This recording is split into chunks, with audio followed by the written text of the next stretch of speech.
Bago tayo magsimula, huwag kalimutang mag-like at share.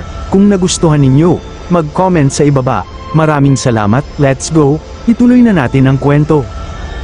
Samantala, marahang sinuri ni Ye Changqing ang tactical na setup na nakaukit sa papel. Mariin niyang binigkas, tungkol sa chess formation na ito, mayroong 12 paraan upang malutas, ngunit 4 lamang sa pinakadalisay na pamamaraan ang aking ipapamana sa inyo. Ang natitirang 8 ay... Ngunit bago pa man matapos ang kanyang salita, ang banal na master ay hindi na napigilan ng kanyang nag-aalab na pananabik. Yumuko siya ng may lubos na pagpapakumbaba, at buong puso niyang sinabi, "Naiintindihan ko po ang intensyon ni Senior Ye, taos puso po akong humihiling ng inyong patnubay." Tumango si Ye Changqing ng may dignidad, ngunit sa kaibuturan ng kanyang isip ay nagbuntong hininga, "Imbento ko lang naman lahat ng ito, kung hindi, magmumukha akong mangmang." Sabay lipat ng eksena sa imperial na korte ng Yan. Hawak ng matandang ninuno ang talisman, binabasa ang mga salitang nakaukit dito, hinahanap ang landas ng transcendence, tinatahak ang makalangit na kaharian, umaasa sa daw upang pumaitaas, ngunit hindi kailanman nakikita ang transcendental na bulaklak. Tahimik na nagmuni-muni ang emperador, "Ako ay pumunta upang magbigay galang sa matandang ninuno, una, para sa kanyang kaligtasan, pangalawa, upang hiramin ang cultivation ng matandang ninuno upang masuri ang kakayahan ng individual na ito." Habang pinagmamasdan ni Yin Yang Yen ang nanginginig na kamay ng matandang ninuno, naisip niya, isang talisman lamang, at ganyan na ang reaksyon, parang nakatanggap ng kayamanan. Hindi na napigilan ng matandang ninuno ang kanyang luha, libu-libong taon na akong nag-cultivate, laging nagnanais ng immortalidad at pagpapala para sa Yen, ngunit napabayan ko ang mga nasa aking paligid. Ang matandang yun ay nagpamana ng esensya ng cultivation sa bawat karakter upang gabayan ako sa kaibuturan ng tunay na cultivation. Napaiyak siya, ang cultivation ay tungkol sa paglinang ng sarili, higit sa lahat. Hindi nakaimik ang emperador, tapos na, masyadong nahumaling ang matandang ninuno. Ibinigay ni Yan Tianshan ang painting kay Princess Yan, Little Ninth, "Kung magkakaroon ka ng pagkakataon, ipaabot mo ang aking pasasalamat sa matandang yun, ang talismang ito ay some-ire sa aking heart realm, kung hindi dahil sa sorpresang ito, baka hindi ako makapag-breakthrough." Nagtanong si Yin Yang Yen, puno ng pagtataka, "Totoo ba itong sinasabi ng matandang ninuno?" Masayang ngumiti si Princess Yan, "Kung gugustuhin na rin lamang ng matandang ninuno, bakit hindi kayo mismo ang pumunta upang makilala si Senior Ye?" Nagulantang ang matandang ninuno, "Little Ninth, anong sinabi mo?" Itinaas ni Princess Yan ang isang daliri, "Bago ako umalis, pumayag si Senior Ye na dalawin ko siya roon." Tumango si Princess Yan, tila nagpapatutuo. Nang marinig ito, hindi na nakapagpigil ang emperador. "Matandang ninuno, hindi pwede ito, nakikita ng inyong alagad ang problema. Ang taong ito ay may cultivation nga. Ngunit bihira ang ganitong magagandang bagay sa mundong ito. Hindi lamang siya nagbigay kay Bingzin ng pangalawang spiritual root, kundi pinayagan din niya itong bumalik at dumalaw anumang oras." Seryoso ang kanyang mukha. Madalas sinasabi ng mga tao na ang may malaking kapangyarihan ay gumagamit ng mga mortal bilang panakip sa kanilang mga balak. Ako ay nag-aalala na baka gamitin ng taong ito si Bingzin upang mahayla ang matandang ninuno sa isang bitag. Sumabog ang matandang ninuno sa galit, "Tama na, ikaw, bilang emperador ng Yan Old Kingdom, ay napakakitid ang isip. Ang matandang yun ay nagkaloob sa ating Yan Old Kingdom ng isang pambihirang henyo, at matapang mo pang pagdudahan ang kanyang sinseridad." Katawa-tawa. Mabilis na sumunggab si Princess Yan upang mamagitin, "Matandang ninuno, hindi naman ganoon ang emperador, siya ay nag-aalala lamang para sa ating Yan." Mariing nagbabala si Yan Tianshan, "Kung hindi lamang sa dahilang yun, hindi na kailangang umiral ang isang emperador na katulad niya." Nanginginig si Yin Yang Yen na natiling tahimik. Nagpatuloy ang matandang ninuno, "Batang Yen, hindi mo pa naabot ang antas na yon, kaya hindi mo pa nauunawaan, ang paggamit ng mahihina bilang panakip ay pamamaraan lamang ng mga naipit sa loob ng libu-libong taon ng walang breakthrough, isang pagpipilian lamang." Dahan-dahan niyang ipinagpatuloy, ngunit ang matandang ito, maging sa heart realm o sa cultivation, ay naabot na ang pinakamataas na tugatog. Ang isang senior na umabot sa ganoong antas ay tinatawag na dakilang nakatagong dalubhasa. Kumpara sa kanilang mga balak, mas gusto nilang ngumiti at panuorin ang mortal na mundo mula sa malayo. Napahinto ang emperador, wala nang masabi, At sa isip ng matandang ninuno, isang bagong paghanga kay Ye Changqing ang sumibol, isang paghanga na hindi madaling makuha ng sinuman. Nang marinig ang isang serye ng mga prinsipyo, agad na lumuhad si Yang Yanyan at yumukod ng may pagsisisi. Matandang ninuno, alam ko na po ang aking pagkakamali, kung magpapasya kayong makilala ang matandang iyon, ako na po ang maghahanda para sa seremonya.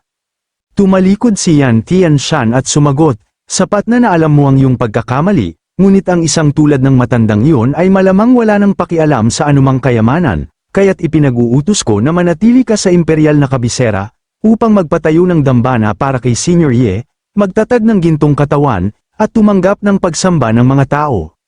Mamaya, sa abalang lansangan, makikitang may isang sundalong may hawak na papel at nagpahayag, sa pamamagitan ng utos ng kanyang kamahalan, makalipas ang 3 araw, sa ika-6 ng September, lahat ng mamamayan ng Yan ay kinakailangang pumunta sa East Mountain upang magbigay ng pagbati.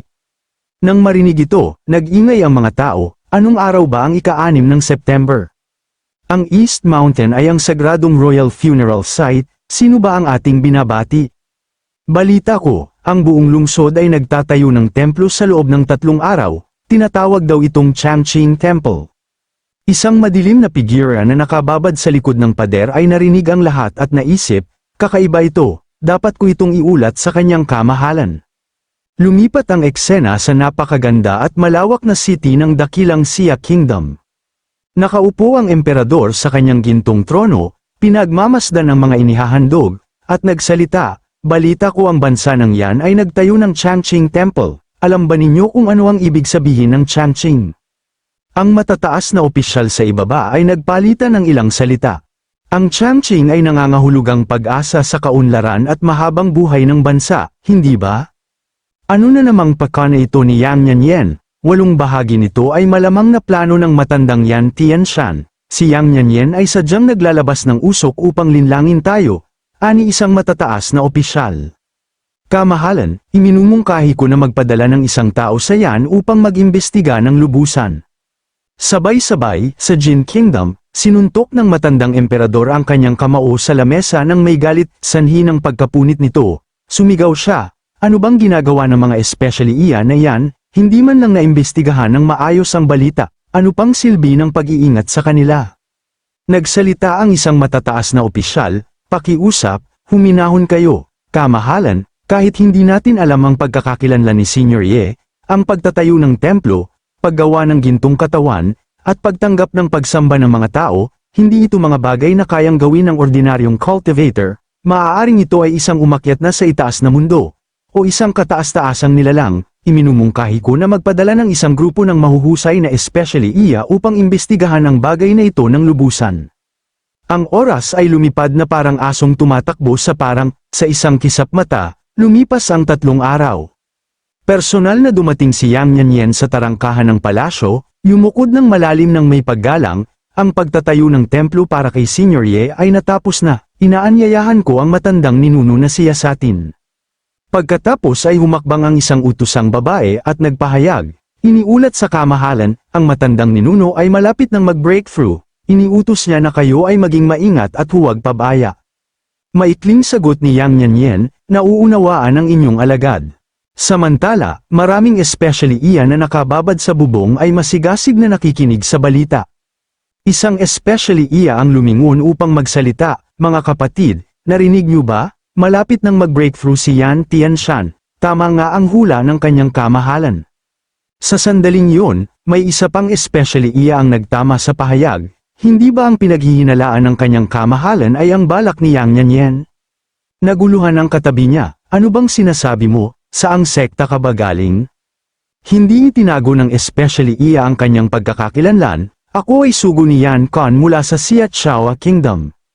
Napagtanto nilang hindi lamang sila ang isa na naniniktik, ang mga especially iya ay napabulalas, papatayin kita. Nagsimulang magkagulo ang mga tao, magkakapatid tayong lahat, bakit kayo nagpapatayan? Sinong kapatid mo, nang ahas ka pang pumasok sa hanay ng mga detective ng Chen Kingdoms? Sige, suntukin niyo siya para sa akin, sa oras na ito, si Emperor Yang Yanyan ay walang kamalay-malay sa kaguluhan sa bubong, dali-dali siyang lumingon at nagutos, tuloy sa East Mountain, at sa likuran niya, ang mga especially iya mula sa iba't ibang kaharian ay nagpapatayan na sa bubong, habang siya ay patungo upang sambahin ang isang grocery store owner na walang kamalay-malay na siya na pala ang pinakarespetadong nilalang sa tatlong kaharian. Lumipat ang eksena sa East Mountain, sa harap mismo ng imperial na palasyo ng Yan. Nagtipon ng siksikan ang mga banal na nilalang, lahat ng mata ay nakatuon sa pulang tela na nakadrapo ng may kaseryosohan, bulungan ang mga tao, sino kaya ang nasa ilalim ng pulang telang yun? May mga hula, tiyak na isa itong taong may dakilang kontribusyon sa ating kaharian ng Yan, may iba namang nagtanong, baka mula sa Knights Guild. Biglang dumating ang anunsyo, narito na ang kanyang kamahalan, kasunod ang ikasyam na prinsesa, agad lumuhad ang lahat ng may paggalang, nagbibigay galang kami sa kanyang kamahalan at sa ikasyam na prinsesa. Tumindig ang emperador, matatag ang tinig, tumayo kayong lahat, alam kong mahirap unawain kung bakit ako nagtayo ng mga engranding templo sa imperial na kabisera, upang parangalan si Senior Ye Changqing, ito ay napakahalaga. Ang tanging masasabi ko, si Senior Ye Changqing ay nagkaloob ng dakilang kabutihan sa ating Yan, at ang kabutihang ito ay huhubog sa kapalaran ng ating kaharian sa loob ng 10,000 taon. Nagulat ang lahat, 10,000 taon, langit, sino ba talaga ang senior na ito, immortal ba siya? Sa gilid, ang mga anino sa itim na kasuutan ay nagbulungan, isa ang nagsabi, narinig niyo ba, maaaring may proteksyon ng isang immortal ang Yan, sumagot ang isa pa. Tama, at hindi lamang yun, may utos na magtayo ng mga templo kasama ang matandang nakaupo sa korte, patunay ito na buhay pa ang matandang yun.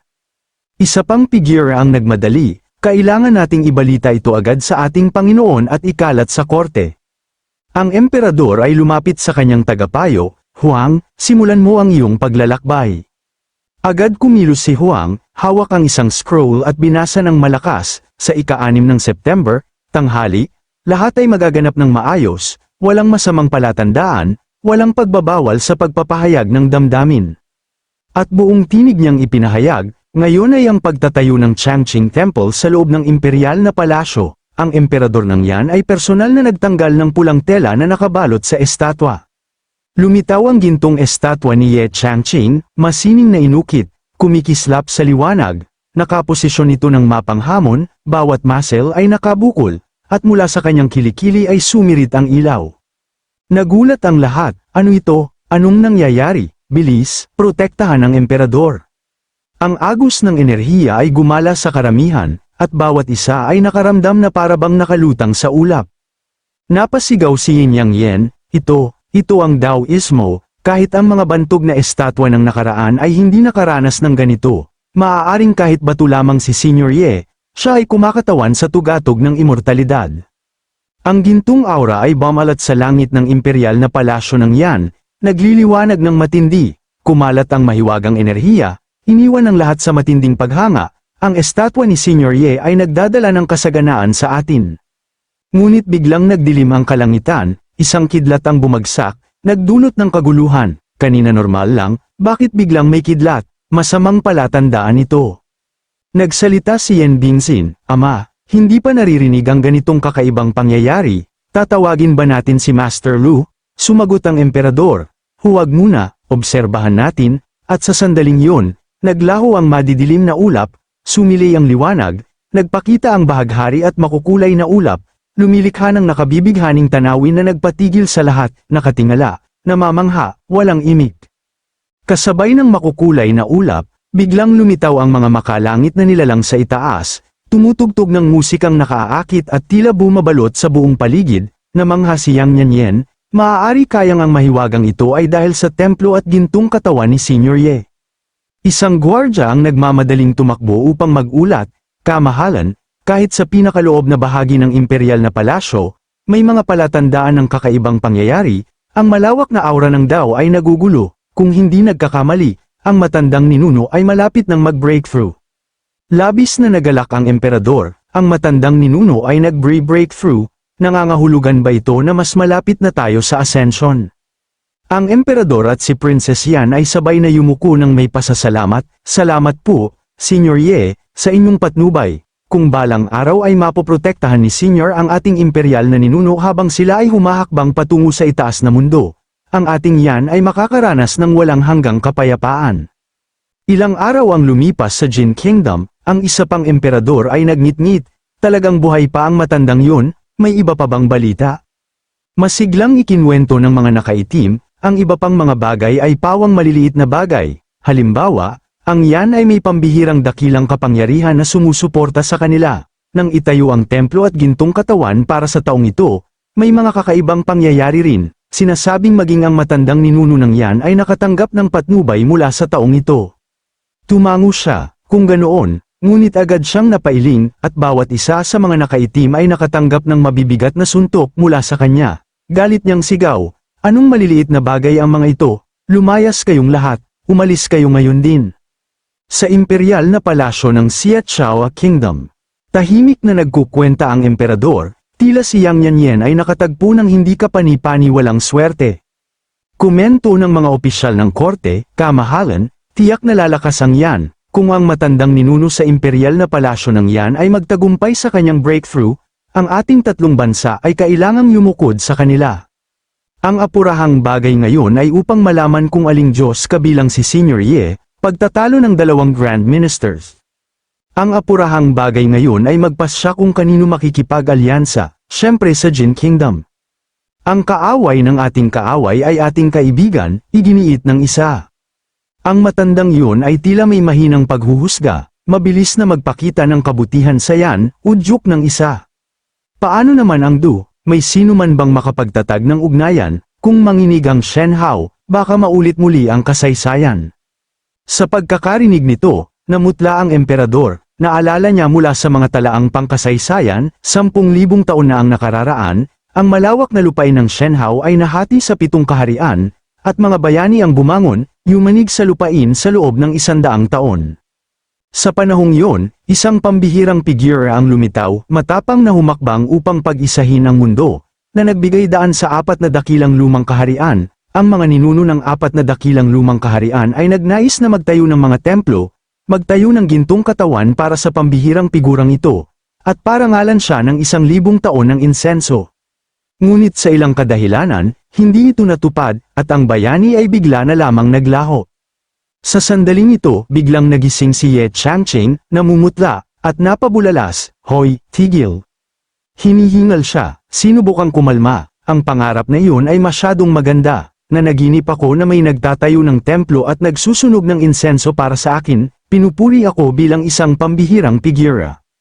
Bumangon si Ye Changqing mula sa kanyang higaan, humikab, ang pangarap na iyon ay sobra na, kung hindi ako kulang sa spiritual roots, baka naniwala na akong totoo ito.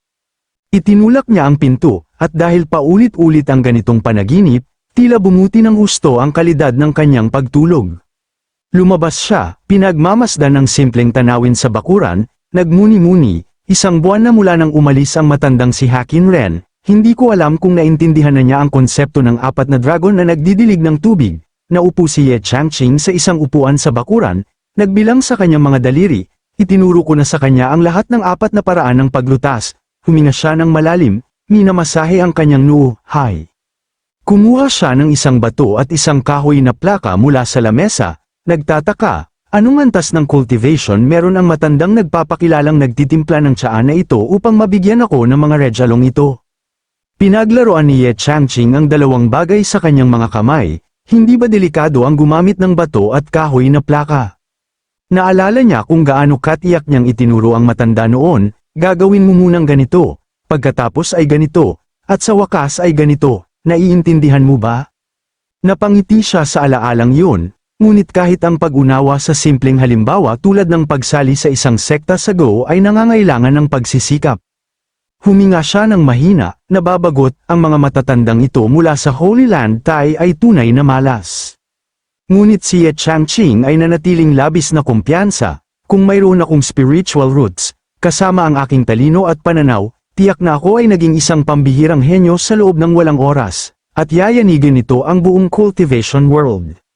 Walang pakialam na inihagis ni Ye Changqing ang kahoy na plaka sa kanyang likuran, bahala na, gagamitin na lang kitang coaster. Bago ibalik ang bato sa lamesa, sumipol siya ng walang malasakit habang naglalakad pabalik sa bahay, hindi alam na ang basag na bato ay naglalabas ng mahinang gintong liwanag. Balik sa papel at panulat, ipinapakita ang talento ni Ye Changqing. Kinuha niya ang quill upang magsimula ng kaunting pagsasanay sa calligraphy sa madaling araw. Inilapag ni Ye Changqing ang panulat sa papel at gumuhit ng mahabang guhit. Nang mapansin niya ang pangyayaring nagaganap habang siya ay sumusulat, siya ay sabay na nagulat at nag-alinlangan, walang mali sa panulat, walang mali sa papel. Sinuri ni Ye Changqing ang kanyang papel at nakatuklas ng isang makabuluhang bagay, ang sulat ay naglalabas ng mahinang gintong usok. Natulala si Ye Changqing sandali, itinaas niya muli ang panulat upang sumulat ng isa pang guhit, pagkatapos ay patuloy na sumulat ng walang tigil hanggang sa ang buong papel ay nagsimulang lumiwanag. Nang makita ang mahinang gintong aura, masayang bulalas ni Ye Changqing, lumitaw na naman ang gintong usok. Pinagmuni-muni niya ang kahulugan ng buhay, maaari kayang ang aking golden finger touch ay nagising na. Si Xiao Hai sa labas, narinig ang masigasig na boses ng kanyang master, ay nakaramdam ng pagsuko. Napakalakas talaga ng master, kahit ang kanyang mga kamay ay nagiging ginto. Nang matapos ang painting, ang mukha ni Ye Changqing ay puno ng labis na kasiyahan, ang pirasong ito ay Bing, biglang lumitaw ang tatlong malalaking karakter, kumikislap sa buong painting. Kinuskus ni Ye Changqing ang kanyang balikat at nagpa siya na gawin itong muli, nagsimula siyang sumulat ng may damdamin, tulad ng isang tanggang nagmamahal sa kanyang minamahal sa isang malungkot na eskinita. Biglang, kumulog sa labas, umiip ng malakas ang hangin, tumingala si Ye Changqing, napansin ang kakaibang pangyayari sa bintana, nasaksihan ito, nagtaka siya, maaari kayang ang pangyayaring ito ay sanhi ko.